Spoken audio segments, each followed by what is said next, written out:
Hola,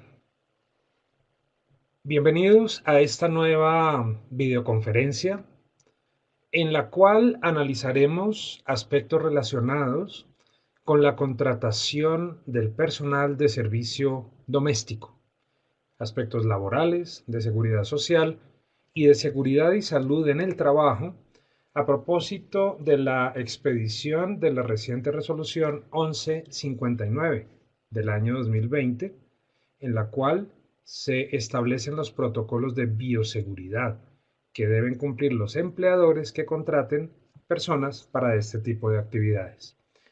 Mi nombre es Germán Plaza, soy abogado de la Universidad Javeriana y desde hace varios años vengo trabajando en estos temas laborales de seguridad social y de seguridad y salud en el trabajo.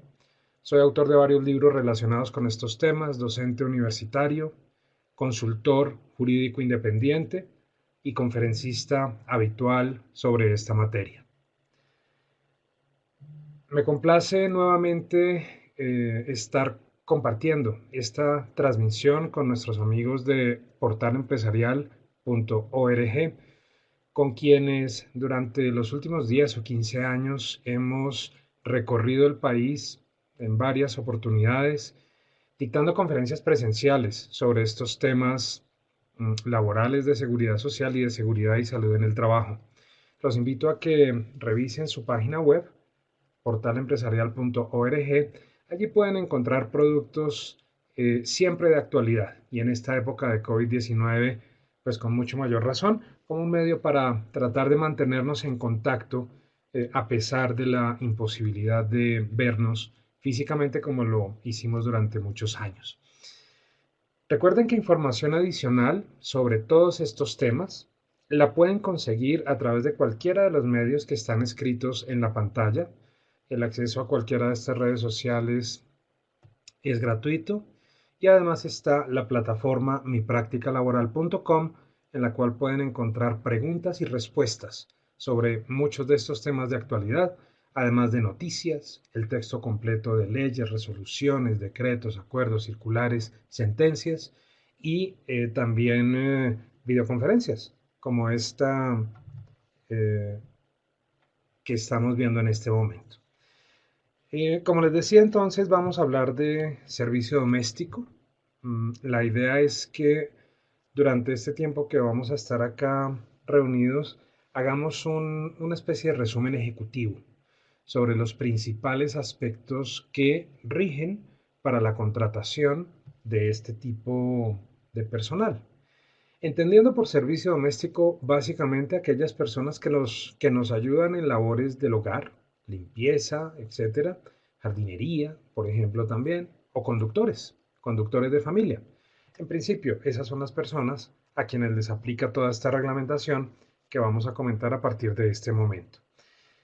Comencemos por decir que a este tipo de personas que desarrollan este tipo de actividades de servicio doméstico, cada vez la legislación se ha ido asimilando más a los trabajadores que ejecutan otro tipo de actividades. Antiguamente existían diferencias en cuanto a que no tenían derecho a algunas cosas, tenían derecho a otras, pero en una menor proporción comparado con trabajadores que ejecutaban otro tipo de actividades económicas.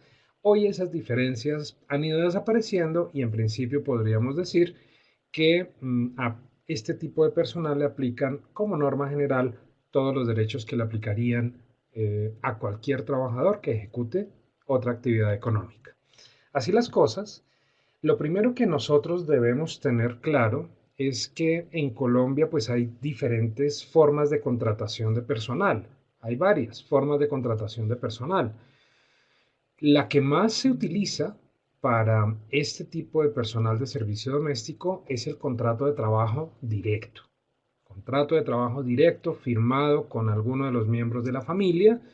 Ese es el tipo de contrato que más se acostumbra a utilizar para este tipo de personal, aunque hay otras formas de contratación. Algunas aplicarán más claramente, otras menos claramente, pero digamos que en general en Colombia hay otras formas de contratación, como pueden ser las empresas de servicios temporales, cooperativas de trabajo asociado, contratos de prestación de servicio, contratos de aprendizaje y convenios de pasantía. Yo en principio le recomiendo, mm, centrémonos en esta forma de contratación, contrato de trabajo directo. Y si no fuera una forma de contratación directa, yo les diría que el plan B puede ser una contratación de servicios de aseo a través de empresas especializadas en ese tema de aseo, pero en principio, el tema de servicios temporales para labores de aseo discutible, cooperativas de trabajo asociado para temas de aseo de servicio doméstico discutible, contratos de aprendizaje menos y pasantías muchísimo menos.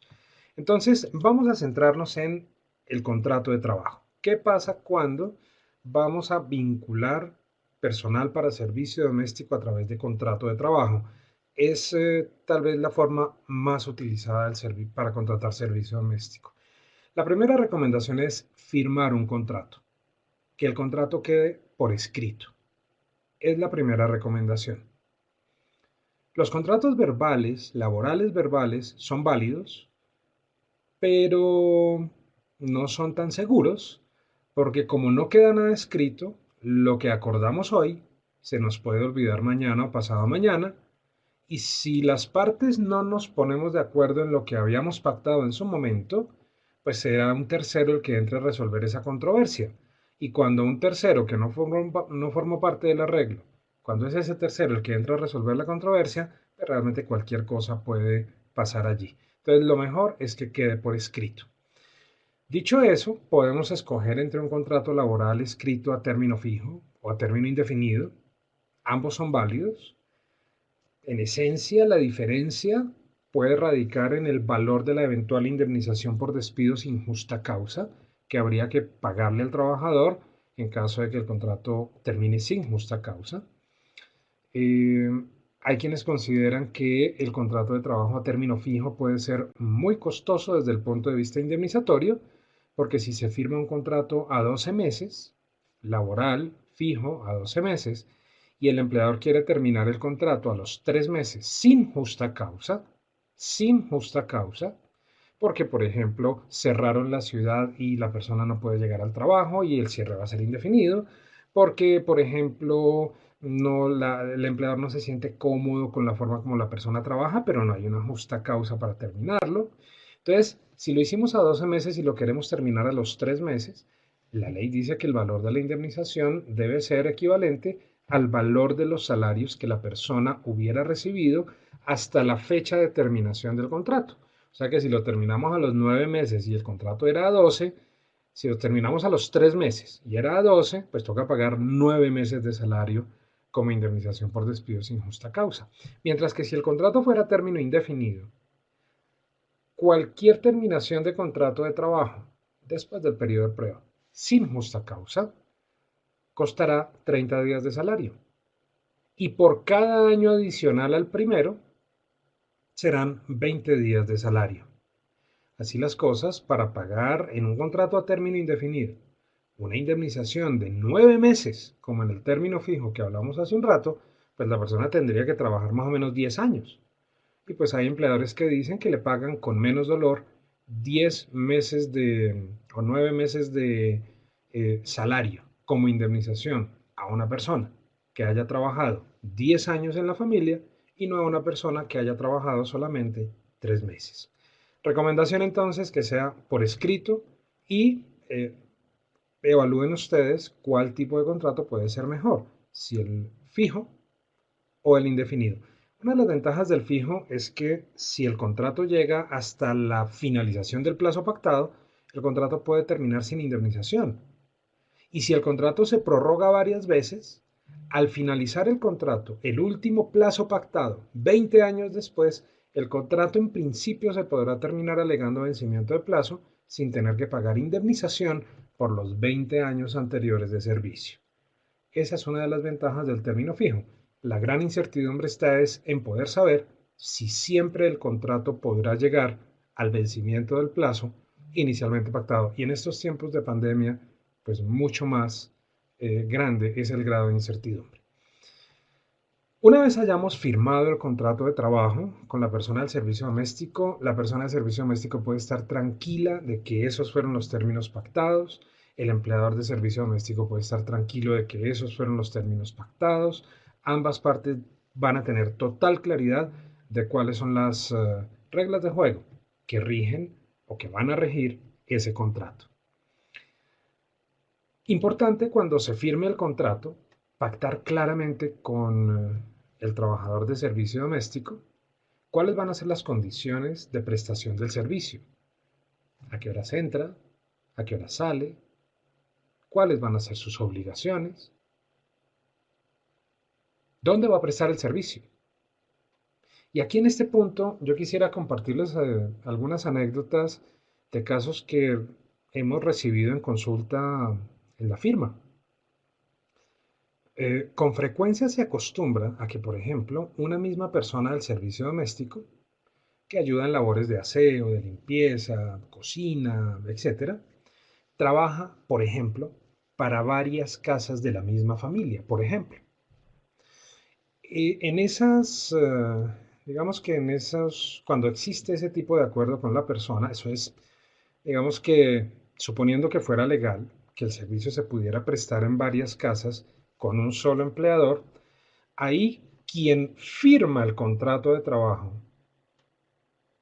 debe ser consciente que es quien aparecerá frente a terceros como responsable de pagarle a ese trabajador todos sus derechos laborales. O sea, si el trabajador se accidenta en otra parte o se enferma en otra parte, el responsable de pagar las incapacidades será quien firmó el contrato de trabajo. El responsable de reubicar laboralmente a esa persona en nuevas funciones será quien firmó el contrato de trabajo. Si eventualmente en otra parte lo maltratan o no quieren seguir trabajando con él y le dicen a la persona del servicio doméstico, chao, no lo quiero volver a ver, y toca terminar el contrato, pues la persona que aparezca firmando el contrato es quien tendrá que encontrar la justa causa. Es quien tendrá que asumir el riesgo de una demanda para pagar la indemnización por despido sin justa causa. Entonces, ojo con ese tipo de prácticas de pactar que yo firmo el contrato, en el contrato pactamos que usted también le va a prestar el servicio a la casa 2, 3 y 4, pero que quien firma el contrato soy yo, porque en ese caso el responsable de responder por los derechos laborales del trabajador es quien firmó el contrato. ¿Sí? Es quien seguramente será notificado de la eventual citación al ministerio. Es quien seguramente será notificado para responder la eventual demanda. Pero además del riesgo legal que esto genera, lo que hemos visto es que esa práctica en muchas casas ha generado un problema inclusive más complejo de manejar, que son los chismes. Claro, porque si la persona trabaja en esta casa, en la otra y en la otra, lo que pasó aquí se enteran de eso por la tarde en la otra casa y mañana por la mañana se enteran de lo que pasó en la otra casa por la tarde. Y ese tema de los chismes, ese sí ya es mucho más complejo de manejar. Ha habido deterioros grandes en relaciones familiares y de amistad por cuenta de esa información que empieza a circular entre los diferentes, digamos, beneficiarios de la prestación de ese servicio doméstico. Repito, ojo, esa es una práctica que genera riesgos legales. Además, hay un riesgo legal también importante y es que ahí podrían acusar a quien firmó el contrato de estar actuando como intermediario, de estar actuando de estar prestando un servicio de intermediación cuya legalidad puede ser discutible. Entonces, recomendación, cada uno firme su contrato de trabajo, cada uno pacte la prestación del servicio en su casa, cada uno páguele los derechos laborales que correspondan, cada uno afílielo a la seguridad social, etcétera, etcétera. Cada uno asume su propia responsabilidad. Eso de compartir prestaciones de servicio no deja de ser riesgoso. Primero entonces, prestación de servicio.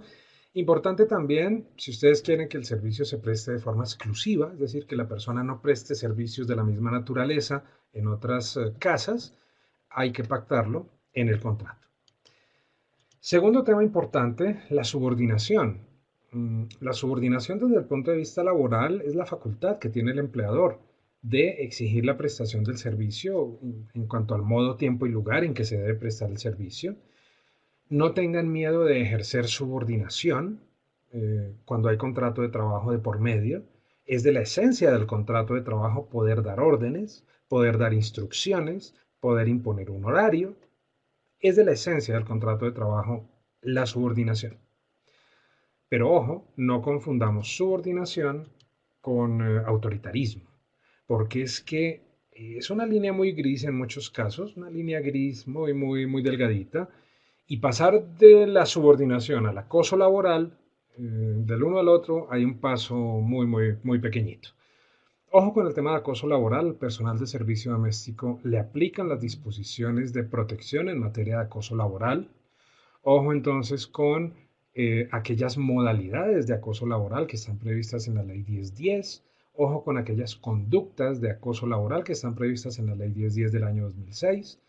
Ojo entonces, hay que evitar, por supuesto, actos de discriminación, actos de, entonces, discriminaciones, le pago más porque es amiga de o le pago menos porque es amigo de, discriminaciones como usted viene de tal región le pago más o como viene de tal región le pago menos, por aspectos tan subjetivos como esos, o aspectos tan subjetivos y sensibles como temas religiosos o temas políticos. Hay que evitar la discriminación. Es absolutamente ilegal discriminar por temas como esos. O por ejemplo, hay que evitar el entorpecimiento laboral para aburrir a la persona y al final que la persona renuncie. Es esconderle las herramientas de trabajo para que no encuentre con qué trabajar. Es quitarle las llaves para que no pueda entrar a la casa. O es cortarle el flujo del agua para que no pueda limpiar. Ese tipo de actividades de entorpecimiento laboral son ilegales y son acoso laboral. Por ejemplo, actividades como o conductas como, por ejemplo, poner a la persona a trabajar en condiciones inseguras. Eso también puede ser una modalidad de acoso laboral. Y hay otra serie de conductas que hay que evitar porque son acoso laboral según la ley 1010 del año 2006. Eh, por ejemplo, el uso de expresiones injuriosas o ultrajantes hacia la persona. ¿Sí? Groserías, frases o expresiones que hagan alusión a su origen regional o a su origen familiar o a su origen racial. Expresiones injuriosas o ultrajantes hay que evitarlas, son acoso laboral. En algunas empresas me dicen, ay, pero es que el jefe fulanito, es que ese es todo boquisuelto y se le oyen hasta bien las groserías y ese saluda a todo el mundo de madrazo para arriba. Pero todo el mundo sabe que no es un madrazo para ofender, sino un madrazo de cariño. Entonces todo el mundo se la perdona. No, eso hay que evitarlo. Porque el día que el otro amanezca un poquito susceptible, ese día el otro o la otra persona le van a decir, pare un momentico, jalémosle el respetico, y ahí vamos a quedar en manos del otro porque podrían iniciarse acciones por acoso laboral. Ojo entonces con las expresiones injuriosas o ultrajantes, hay que evitarlas. Ojo, por ejemplo, con las injustificadas amenazas de despido. Eso también es acoso laboral. Puede dar origen a denuncias por acoso laboral. Injustificadas amenazas de despido. Ay, y fulanito o fulanita, es que usted qué cree, si afuera hay 200 personas más haciendo fila para un trabajo como el suyo y por menos plata no le gustó, pues entonces diga, a ver, eso puede ser una injustificada amenaza de despido y se puede configurar un acoso laboral. Esa es una práctica que hay que evitar.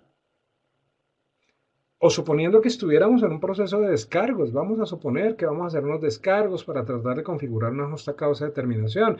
Y entonces al terminar los descargos le decimos a la persona, ok, y esta vez entonces se la perdono, pero la próxima vez cuidadito porque ahí sí me conoce fulanito, sutanito, no sé qué. No, eso puede ser una injustificada amenaza de despido. O por ejemplo,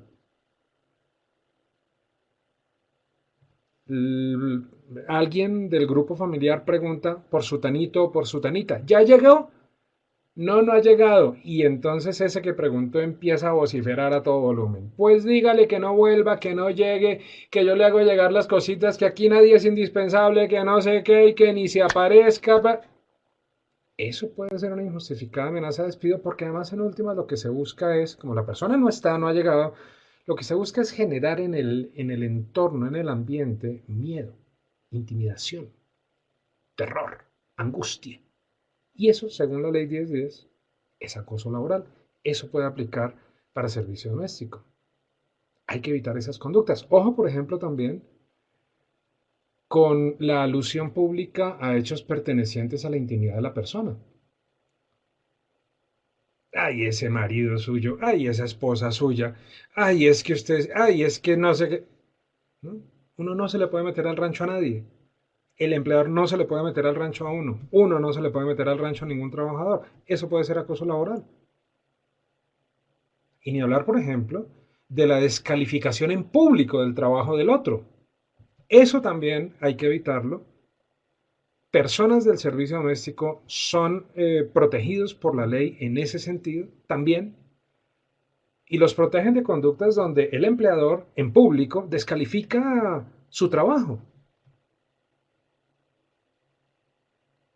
Por ejemplo, Sotanito, mira a ver si hace ese trabajo, a ver si ese sí lo hace bien, o también me va a tocar a mí, porque ni para eso sirve usted. Eh, o en público dirigirse al otro de manera despectiva, sin hablarle, en buen tono, respetuoso, sin afectar la moral, sin afectar aspectos tan subjetivos como eso. Hay que dirigirse al otro siempre con respeto. Hay un tema obvio que hay que evitar, pero pues a pesar de ser obvio es bueno mencionarlo, porque hay que evitar actos que atenten contra la libertad física del otro. Lo dice la ley 1010. Y es que pasa. Inclusive en ciudades capitales se han escuchado casos de el empleador que, inclusive recientemente en noticias lo hemos visto, donde el empleador le dice a la persona, y usted no puede salir de acá hasta que no se acabe el trabajo y cierran con llave, punto. Eso puede ser también acoso laboral. Entonces, ojo, servicio doméstico está protegido por esa ley 1010 del 2006. En últimas, de lo que se trata es de dirigirse al otro con respeto, respetando su integridad física, moral, su libertad física. Es tratar al otro con respeto. Eso es en últimas de lo que se trata ese tema del acoso laboral, que ya es un exceso pues de subordinación.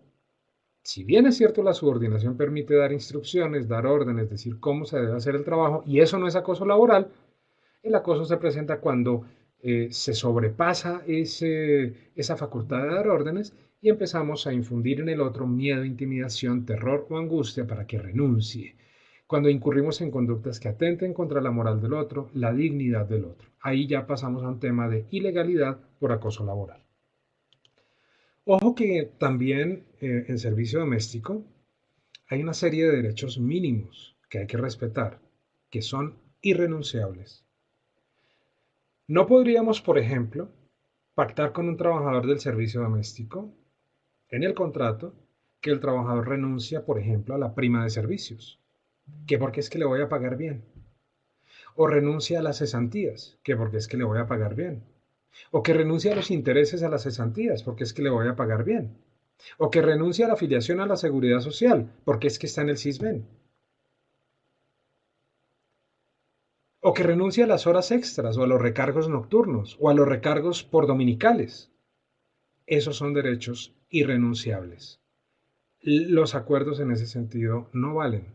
Entonces, ojo con eso porque muy probablemente al comenzar la relación laboral las partes se estiman, se quieren, se aprecian, firman lo que es más eso, pero ¿para qué vamos a firmar si eso estamos de acuerdo en todo? Yo nunca lo voy a demandar y el empleador le dice a la persona yo nunca te voy a echar. Todo eso es paz y amor.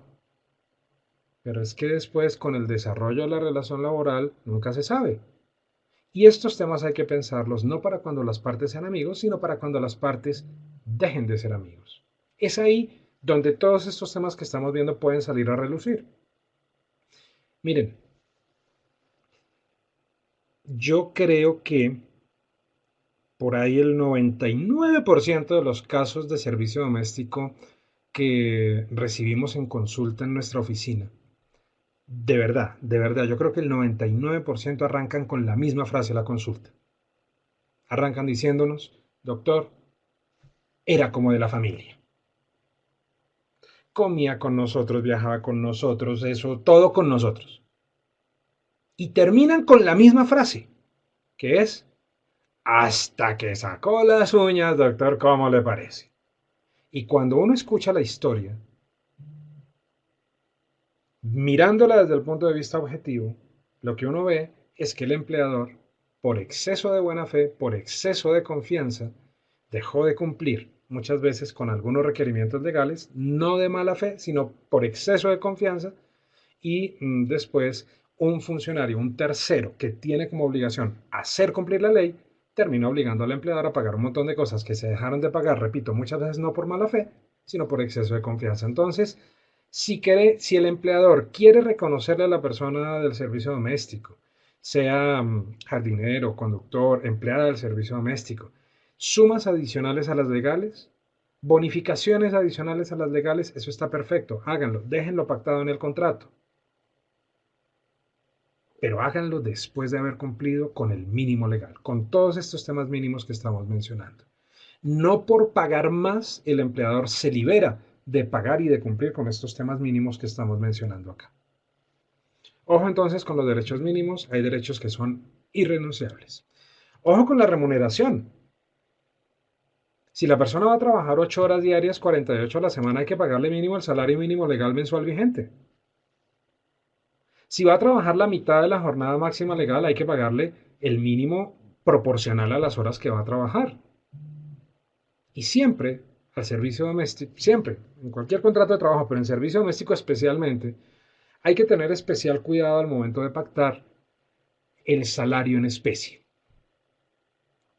El salario se puede pagar en plata o en especie. En especie puede ser, por ejemplo, la comida, la vivienda que recibe la persona del servicio doméstico eh, por trabajar en la familia. Pues bueno, si hay salario en especie, vivienda, alimentación, etcétera, hay que pactar en el contrato el valor de ese salario en especie. Y eso es salario. Sobre esa suma que se pacte como salario en especie, hay que pagar prestaciones sociales y hay que pagar seguridad social, porque eso es salario. Y recuerden ustedes que cuando la persona del servicio doméstico devenga más del salario mínimo, el salario en especie puede ser hasta el 50% de ese salario, pero si la persona del salario doméstico devenga menos del salario mínimo, perdón, devenga el salario mínimo, el salario en especie solamente puede ser hasta el 30% de ese salario. Ojo entonces con la remuneración. Hay que pactar cuál va a ser el salario. Hay que pactar cuánto del salario va a ser en dinero y cuánto en especie en caso de que esa figura esté. Todo eso hay que dejarlo pactado en el contrato de trabajo para tranquilidad del trabajador, para tranquilidad del empleador, para tranquilidad de todos. Dejar en el aire este tipo de acuerdos lo único que hace es generar incertidumbre y abrir la posibilidad para pleitos futuros y condenas que pueden ser muy cuantiosas. Dentro de los derechos mínimos que protegen también al trabajador del servicio doméstico está el tema de no ser discriminado por edad. Es un tema bien importante. No podría un empleador decir, se solicita trabajador del servicio doméstico para jardinería, conducción o labores domésticas, eh, mínimo 18 años, máximo 30. No, porque eso es discriminatorio y eso la ley expresamente lo prohíbe. Lo que el empleador sí puede hacer según la ley es, eh, digamos, colocar otros requisitos para la contratación o no de la persona. Requisitos que pueden estar basados, por ejemplo, en la experiencia. Mínimo X años de experiencia, de tal forma que ustedes ya saben que si exigen mínimo X años de experiencia, la persona que se presente a laborar va a tener más o menos X edad. O máximo X años de experiencia. Porque para ciertos trabajos que requieren, por ejemplo, fuerza física, pues la edad puede ser un factor de riesgo para el trabajador. Entonces, experiencia puede ser un criterio objetivo que está permitido en la ley al momento de seleccionar personal. experiencia. Servicio doméstico tiene derecho también a vacaciones, como a cualquier otro trabajador, 15 días de descanso hábiles por cada año efectivo de prestación de servicio o proporcional al tiempo que haya prestado el servicio. En estos tiempos de COVID-19, algunos empleadores han concedido vacaciones anticipadas al trabajador, es decir, sin que haya trabajado el año, le dieron los 15 días. Eso se puede, eso es válido. Y algunos empleadores nos han preguntado, oiga, pero ¿y qué pasa si la persona se retira antes del año? Yo ya le pagué los 15 días de salario, ¿qué puedo hacer? Entonces, para poder descontar de la liquidación esas vacaciones que se pagaron anticipadamente, se podría pactar con la persona un descuento autorizado. Se puede, pero hay que dejarlo por escrito. ¿De acuerdo? Si se descuenta unilateralmente de la liquidación una suma no autorizada por el trabajador, eso puede generar ahí unos riesgos legales costosísimos, pero además innecesarios, porque controlarlo, o sea, existe el medio para controlar ese riesgo. Otro tema importante para el servicio doméstico son los recargos por horas extras, o por recargos nocturnos, o por recargos dominicales. Trabajadores del servicio doméstico tienen derecho a este tipo de recargos. Yo les cuento experiencias que hemos visto en la oficina sobre este tipo de contratación de estas personas. Entonces, algunas personas llegan y nos dicen, cuando ya están de pelea, nos dicen, ay, pero es que la persona, el trabajador era de servicio doméstico, pero era de confianza y manejo. Entonces no tiene derecho a horas extras. ¿Por qué me las está pidiendo? Nosotros le preguntamos a quien nos consulta, oiga, venga, ¿y por qué cree usted que era de confianza y manejo? Y entonces la respuesta es, muy serios, ¿no? Pero a ver, doctor, ¿usted qué cree? Yo me como lo que esa persona me cocina. ¿Le parece que es poquita la confianza que le tengo, doctor? No. Una cosa es tenerle confianza al trabajador y otra cosa es que sea de confianza y manejo. Solo las personas de confianza y manejo no tienen jornada máxima y en principio no tienen derecho a horas extras. Pero aunque fueran de confianza y manejo, hay que seguir pagando el recargo nocturno, el recargo en dominical. Ojo entonces con ese tema dentro de los trabajadores del servicio doméstico. Ojo con la jornada máxima legal. Lo que exceda la jornada máxima legal hay que pagarlo como extras. No pagarlo es dejar abierta la posibilidad de un proceso en el futuro con unas eventuales condenas que pueden ser cuantiosas. Igual el trabajo en los días de descanso obligatorio, domingos o festivos. Ojo entonces con los recargos, eso forma parte de los derechos mínimos del trabajador del servicio doméstico. Otro tema importante en el servicio doméstico, sin duda alguna, es la protección a la maternidad, eh, que pues le da la licencia de maternidad a la mujer cuando ha tenido sus bebés, pero ojo, recuerden que hoy en día también el papá del niño que nació también tiene derecho a una licencia, o tiene derecho a una licencia, que es la Ley María, que son 8 días hábiles, pero además recuerden que surge en favor de la mamá y del papá una estabilidad laboral reforzada que hace que el empleador deba tener mucho más cuidado en caso de que quiera dar por terminado ese contrato de trabajo. La protección a la maternidad entonces aplica también para el servicio doméstico. También aplica para el servicio doméstico la licencia por luto. Esa figura que está establecida en la ley ya desde hace varios años aplica para el servicio doméstico. Recuerden ustedes que según la ley, un trabajador del servicio doméstico tiene derecho a licencia por luto cuando se muere una de las siguientes personas: el papá o el abuelo, el hijo o el nieto, el sobrino,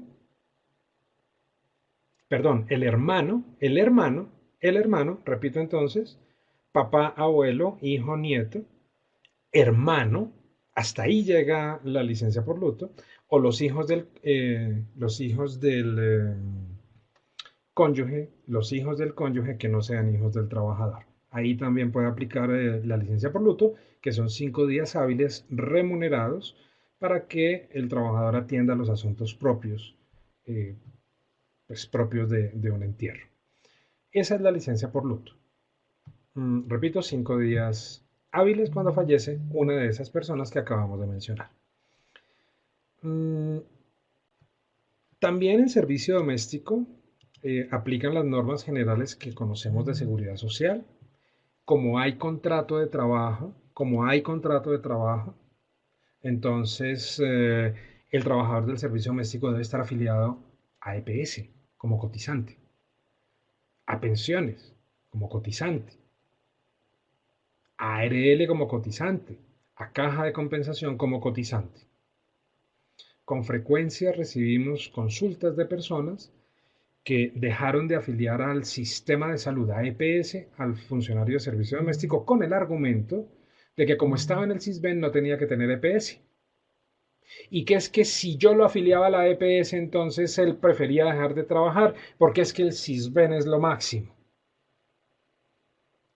Si el empleador accede a esa petición, está incurriendo en una ilegalidad, pero además está generando toda una serie de riesgos enormes para su patrimonio. El régimen subsidiado en salud reconoce atención médica al afiliado, sí, pero no reconoce incapacidades. Entonces, ¿a quién le van a cobrar la incapacidad después? Pero además, si la persona está en régimen subsidiado en salud, en principio no podría estar afiliada a pensiones. Y entonces, después de 15 o 20 años de trabajo, ¿quién le va a pagar la pensión por invalidez o muerte o inclusive la de vejez a ese trabajador del servicio doméstico? Hemos tenido casos de empleadores de 80 años de edad que al no necesitar ya más el servicio del servicio doméstico terminan el contrato del funcionario y nunca lo afiliaron a pensiones. Ahí vienen riesgos legales de importancia. Entonces, hay que tener cuidado con ese tema de la seguridad social. Y como norma general, la afiliación hay que hacerla mínimo sobre el salario mínimo legal. Así la persona gane menos del salario mínimo legal. Hay algunas excepciones puntuales muy particulares, pero digamos que por ser excepciones no quisiera centrarme ahí. Esas excepciones permiten pagar la seguridad social por días del mes, de acuerdo con el número de días que la persona haya trabajado efectivamente, pero son excepciones. La norma general es afiliación a salud, pensiones, riesgos laborales y caja de compensación por el mes completo y pagando mínimo sobre el salario mínimo. Y finalmente, el tema de seguridad y salud en el trabajo. Si hay contrato de trabajo, eh, rigen todas las normas, aplican todas las normas de seguridad y salud en el trabajo que buscan evitar accidentes de trabajo y enfermedades laborales de este tipo de funcionarios. Aplican exactamente igual.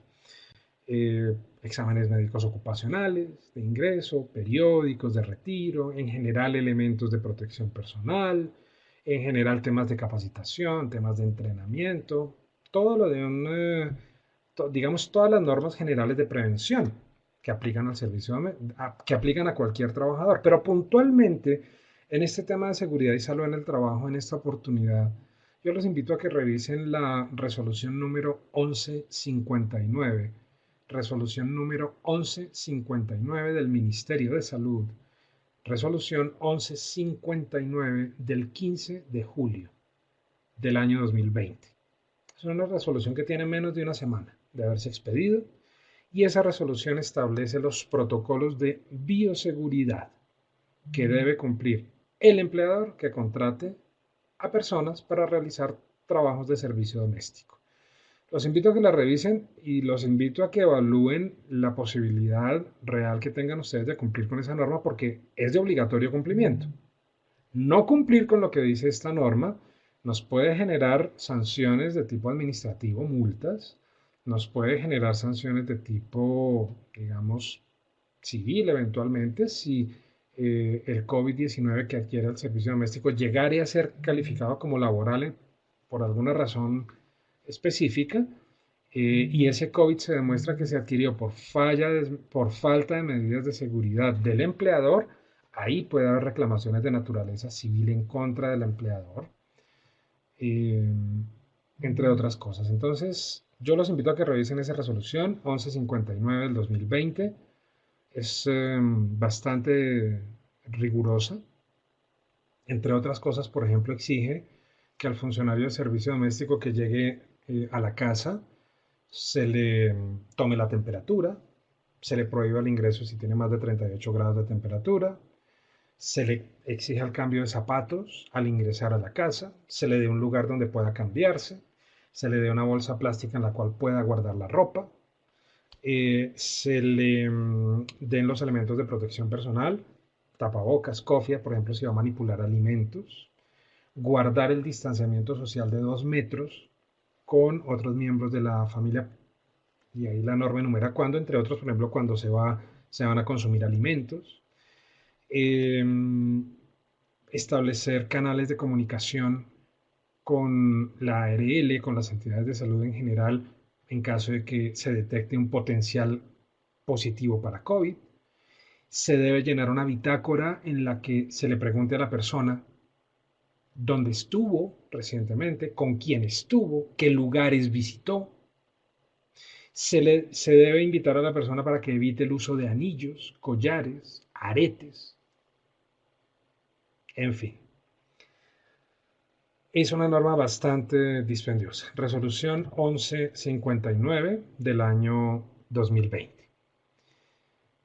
Esos básicamente los aspectos que queríamos compartir con ustedes en esta videoconferencia en la que estamos reunidos. Eh, Recuerden que información adicional sobre todos estos temas la pueden conseguir a través de cualquiera de estos medios que están escritos en la pantalla. La plataforma mipracticalaboral.com también es otro medio a través del cual pueden conseguir información actualizada. Recuerden, estos temas manejados preventivamente se manejan fácil, sin complicaciones. El problema está en los excesos de confianza que pueden llevar a reclamaciones futuras y a condenas que pueden ser cuantiosas. Muchas gracias nuevamente a nuestros amigos de portalempresarial.org por unirse a esta transmisión y difundirla entre su amplia audiencia también a través de sus propias redes sociales. Los invito a que visiten esa página web del Portal Empresarial. Ahí muy seguramente encontrarán información que puede ser de interés para ustedes en general, en cualquier época y en estos tiempos de COVID con mucha mayor razón. Muchas gracias nuevamente. Les deseo un feliz resto de jornada a todos y por favor cuiden su estado de salud. Muchas gracias y hasta una próxima oportunidad. Hasta luego.